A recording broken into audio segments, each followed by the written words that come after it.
Good afternoon. In our top story today from Arunachal Pradesh, Tawang. A massive peaceful rally was held in Tawang this morning, where over 2,000 plus people gathered to express some channeling and culminated at Parade Ground Tawang, where religious leaders, public representatives and civil society members addressed the crowd with a unified voice, calling an amendment of the act to ensure Buddhist majority representation in the management of the Skat Mahabodhi temple in Bodh Gaya.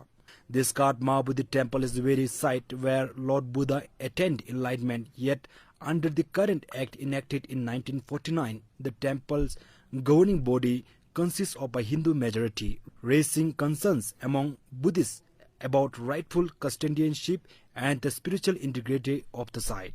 Prominent figures represented at today's rally include the abbot of Tawang Monastery, His Eminence Cheling Tulku Rinpoche, ZPC Leki Gombo, Doble Rinpoche, Tenzin Gyurme Rinpoche, DOCA Director Tenzin Kaldin, MMT Secretary General Rinchen Norbu, and former MLA Tsewang Dondop.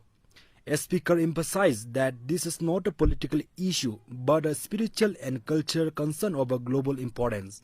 They called upon the government of India and the Bihar state government to make the necessary amendments to the act and reassert the sanctity of Buddhist administration at Bodh Gaya.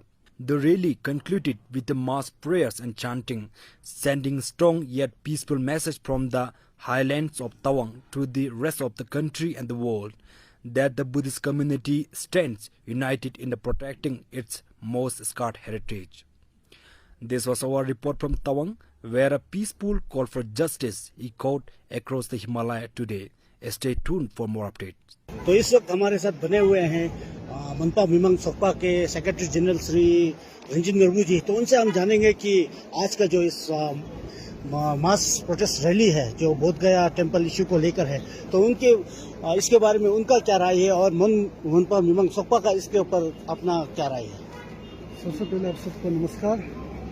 जैसा कि आप सब जानते हैं कि कुछ दिनों से, लगभग मैं कहूँ तो बहुत सालों से ये बोध गया टेम्पल मैनेजमेंट एक्ट को लेकर पूरे विश्व भर में उसका प्रदर्शन चल रहा है, और हाल ही में कुछ एक महीना कुछ हुआ है जिसमें उसका जो गति है और जोर पकड़ लिया है।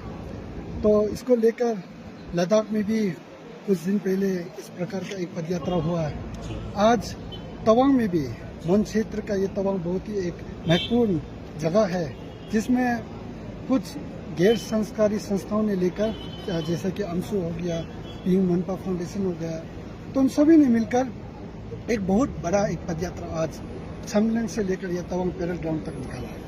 तो उसका जो मेन जो डिमांड है वो यही है कि बोध गया टेम्पल मैनेजमेंट एक्ट 1949 को रिपील करना चाहिए और उसमें जो बौद्ध धर्म के जो अनुयायी है उनका अपना बराबर हिस्सा मिलना चाहिए। जी, तो रंजन नरबू जी, मैं ये जानना चाहता हूँ कि मनपा मिमांग सोकपा की तरफ से जो हमारे जो केंद्रीय मंत्री हैं श्रीमान किरण रिजिजू, उनको कोई आपने मेमोरेंडम पेश किया या उनसे कोई आपने निजी बातचीत की?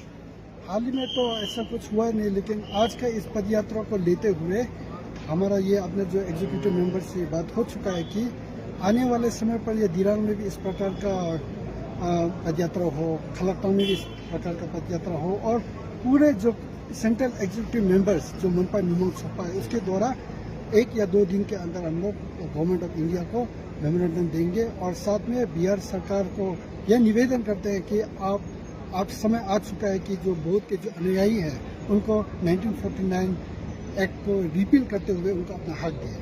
तो रंजन नरबू जी, बिहार में जो सरकार है, एनडीए का सरकार है, नीतीश कुमार जी का सरकार है जो कि एनडीए का हिस्सा है, और हमारे यहाँ पर जो अरुणाचल में सरकार बीजेपी का है, तो एनडीए भी बीजेपी सरकार में ही है, बीजेपी भी एनडीए सरकार में ही है। तो आपको क्या लगता है कि हमारा ये जो अपील है, हमारा जो निवेदन है, ये कितना कामयाब होगा? नीतीश सरकार इसको कैसे देखेगी? नहीं, जैसा मैंने आपको बताया कि अपना जो एनडीए सरकार है वो हमेशा बौद्ध के लिए एक सॉफ्ट कॉर्नर हमेशा है। जी, क्योंकि आपको 2015 में ये जो बोध गया डिक्लेरेशन भी हुआ था जिसमें अपना इस देश के जो स्वयं प्रधानमंत्री ने वहाँ जाकर बोध गया डिक्लेरेशन किया था। जी। लेकिन ये जो मैंने बताया कि इस प्रकार का जो धारणा है वो एक आइसोलेशन के तौर पर चल रहा था, और सोशल मीडिया ना होने के कारण उसका जो गति है वो तेज से नहीं पकड़ा। अभी मुझे ऐसा लग रहा है कि कुछ दिनों से जिस प्रकार प्रकार से जो गतिविधि पूरे भारतवर्ष में चल रहा है जी जी और पूरे विश्व के जो लोग इससे जुड़ा हुआ है, तो मुझे पूरा लग रहा है कि जरूर इस एक्ट का रिपील होगा और रिपील करते हुए बौद्ध के जो भी अनुयायी है, बौद्ध के जो भी जो बौद्ध के जो आपका जो धारणा को लेकर जो पूरे अपना जीवन त्याग दिया है, उनको उसका हक जी, जरूर जी। मिलेगा। तो हम ये मान के चल सकते हैं कि अभी कुछ आने वाले कुछ दिनों में जो मनपा मिमंग सकपा है वो अपने पूरे जोर से पूरे शोर से जो है इस जो आज का जो पहल यहाँ पर कुछ गैर सरकारी संस्थाओं ने शुरू की है उसको आगे लेके जाएगी और इस प्रकार की जो रैली जो है वो दिरांग में होगा, खलाकांग में होगा, उनका यह कहना है। तो रंजीत नरबू जी, आपकी जो आगे की जो पहल है उसके लिए आपको बहुत बहुत शुभकामनाएं और हमें समय देने